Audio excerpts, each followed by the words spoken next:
And the Lord be with all of you. A reading from the Holy Gospel according to Matthew.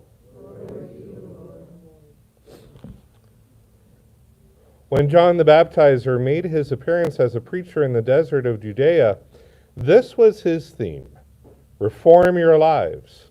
The reign of God is at hand. It was of him that the prophet Isaiah had spoken when he said, "An angel's voice in the desert, prepare the way of the Lord, make straight his paths."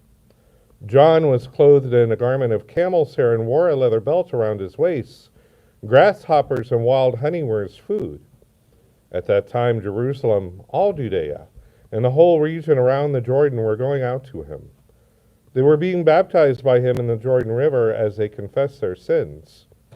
When he saw that many of the Pharisees and Sadducees were stepping forward for this bath, he said to them, "You brood of vipers, who told you to flee from the wrath to come? Give some evidence that you mean to reform. Do not pride yourselves on the claim, 'Abraham is our father.' I tell you, God can raise up children to Abraham from these very stones. Even now the axe is laid at the root of the tree. Every tree that is not fruitful will be cut down and thrown into the fire.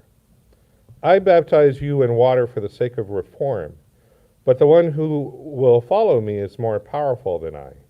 I am not even fit to carry his sandals. He it is who will baptize you in the Holy Spirit and fire. His winnowing fan is in his hand.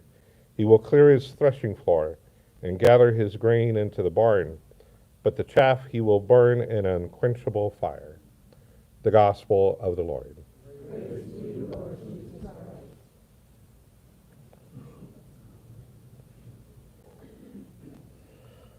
So I got to do a little bit of housekeeping first, and that is